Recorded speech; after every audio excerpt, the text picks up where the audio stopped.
आजची गोष्ट आहे पाण्यासाठीचा प्रवास. उन्हाळ्याच्या सुट्ट्या सुरू झाल्या आणि आम्ही भावंड आणि आई मामाच्या गावाला गेलो. त्यावेळी मावस, भाऊ बहिणी, मावश्या, मामा, काका सगळेच गावी जमले होते. गावातले ते दिवस नेहमीसारखेच छान वाटत होते. पण त्यातलाच एक दिवस मात्र कायम लक्षात राहिला. उन्हानं भाजलेला तो दिवस, पण मनात समाधान देणाऱ्या आठवणी घेऊन आलेला. आज मी सांगणार आहे माझ्या आयुष्यातल्या एका खास दिवसाची गोष्ट, जिथे कष्टांचा शेवट आनंदात झाला. एके दिवशी मी सकाळी लवकर उठलो. घरात सगळी लगबग सुरू होती. घरात जवळजवळ आम्ही 15 ते 16 जण असू.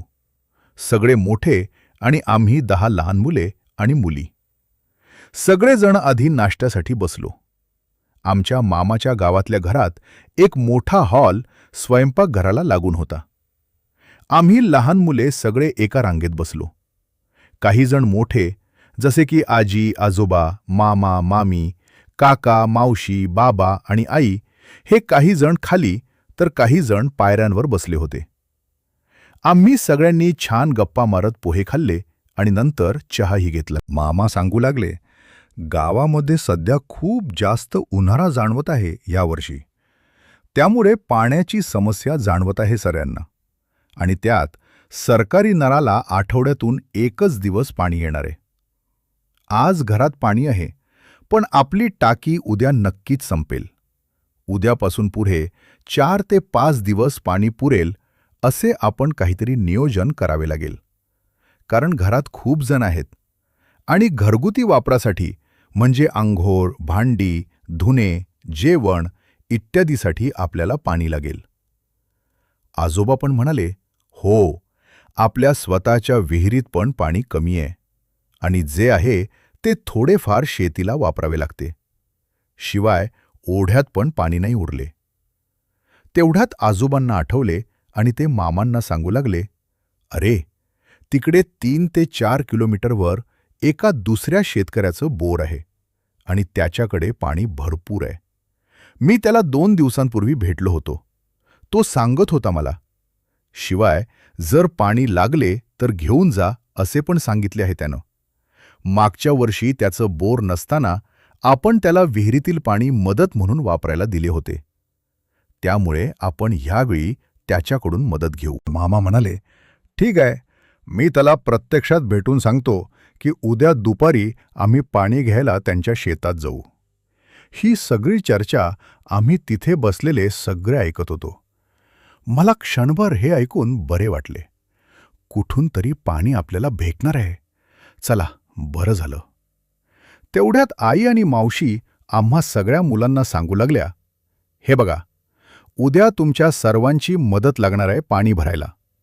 मामा मामी हे सगळे एकट्याने करू शकणार नाहीत.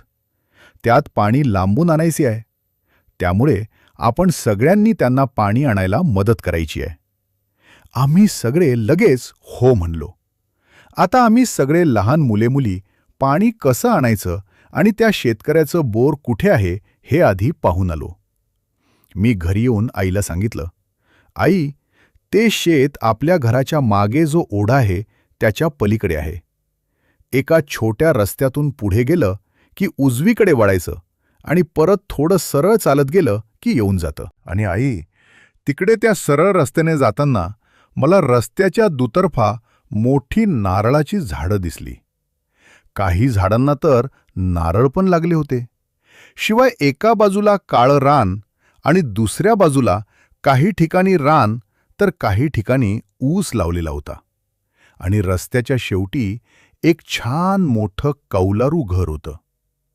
मागे छान मोठी झाडं होती आणि बरोबर घराच्या बाजूला एक मोठा बोर होता आणि बोर समोर पाण्याचा हौद पण होता. त्या शेतकरी काकांना आम्ही भेटून सांगून पण आलो होतो की आम्ही सगळे उद्या इथे पाणी घ्यायला येतोय म्हणून. ते शेतकरी काका प्रेमानं हसून म्हणाले, अरे या, पाणी घेऊन जा तुम्हाला हवे तेवढे. आणि हो, तुम्हाला बोरखाली बसून आंघोळ करायची असेल तर तसं पण करा. आम्ही सगळ्या मुलांनी तेच ठरवलं होतं. आधी आम्ही सगळे पाणी आणायला मदत करू, मग शेवटी तिथेच बोरवर आंघोळ करून घरी येऊ. हे सगळं आई ऐकून म्हणाली, चला बरं झालं मग. आई मावशीला आणि मामीला सांगू लागली, सगळी मुलं तिथेच बोरवर आंघोळ करून घरी येतील आणि मुली, बायका आणि घरातील मोठे लोक इथेच आंघोळ करतील. म्हणजे आपण सगळे मिळून तेवढं पाणी भरून घेऊ. मामी म्हणाली, मी घरातील सगळ्या लहान कळशा, मोठ्या कळशा आणि शिवाय किटली पण देते पाणी आणायला. हे सगळं आता ठरलं होतं. आपण उद्या असंच करू. मग रात्री एकत्र जेवण करून आम्ही झोपी गेलो. सकाळ झाली. सगळ्यात आधी आजोबा उठले आणि आम्हा सगळ्या लहान मुलांना झोपेतून उठवण्यासाठी हाक मारली. उठा रे, चला उठा सगळे, आज आपल्या सगळ्यांना पाणी आणायला जायचं आहे. चला उठा बाळांनो. मग सगळे हळूहळू उठले. आम्ही सगळे आधी नाश्ता करून आजी आजोबांना सांगू लागलो, आम्ही मुले सगळं करतो, तुम्ही घरीच राहा. ते हसून आम्हाला हो म्हणाले. मग ठरल्याप्रमाणे आम्ही सगळे मुले कळशा घेऊन बोरकडे गेलो.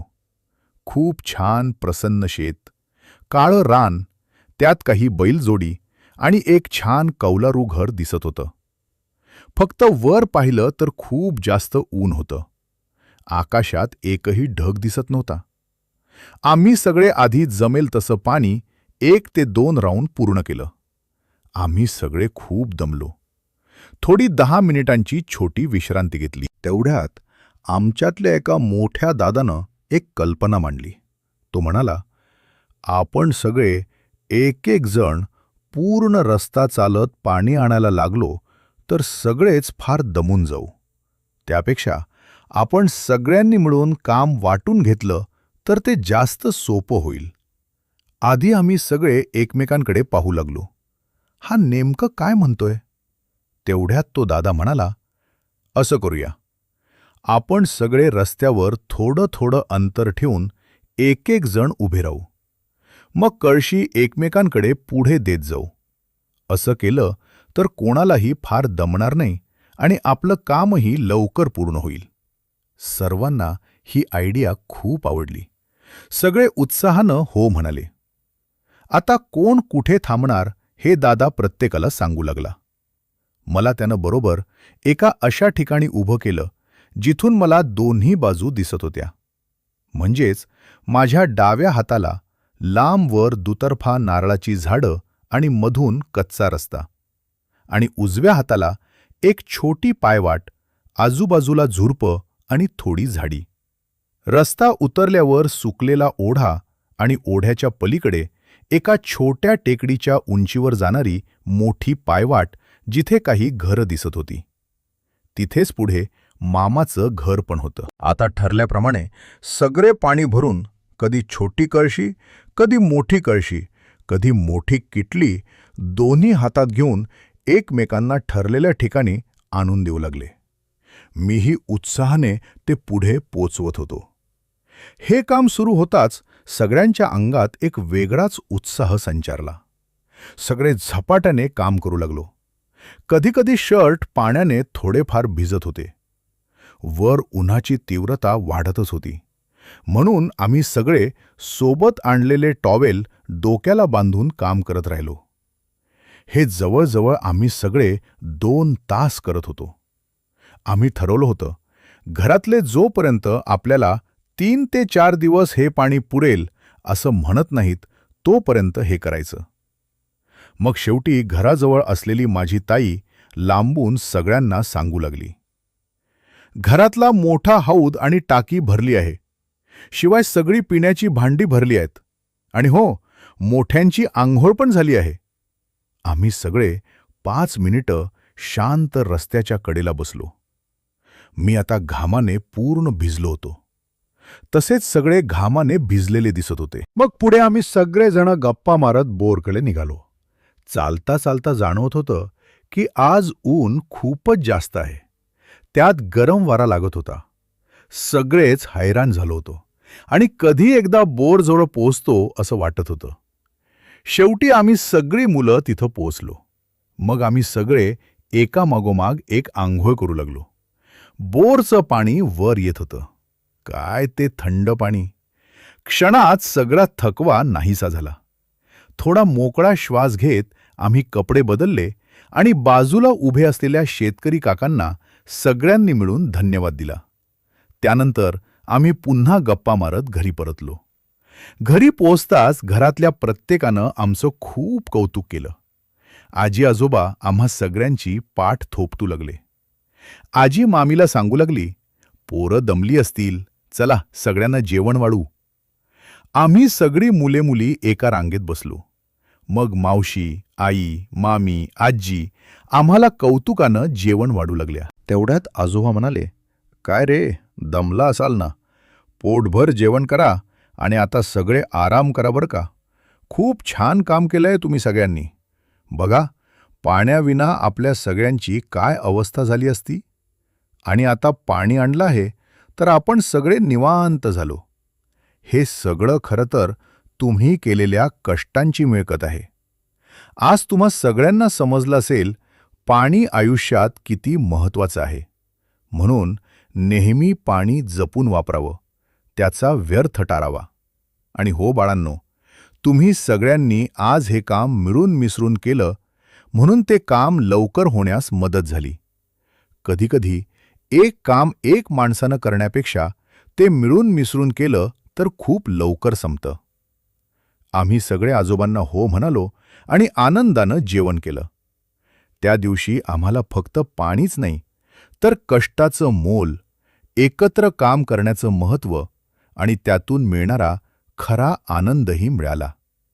असा होता हा माझा कष्टाचा, मेहनतीचा आणि मिळून मिसळून केलेल्या कामाचा दिवस, जो आजही आठवला की मन समाधानानं भरून येतं. जर ही गोष्ट तुमच्या मनाला स्पर्श करून गेली असेल तर ती लाईक करून ठेवा आणि तुमची गोष्ट कमेंटमध्ये आमच्याशी शेअर करा.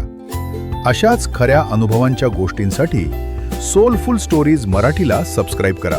पुन्हा भेटू एका नवीन गोष्टीसह.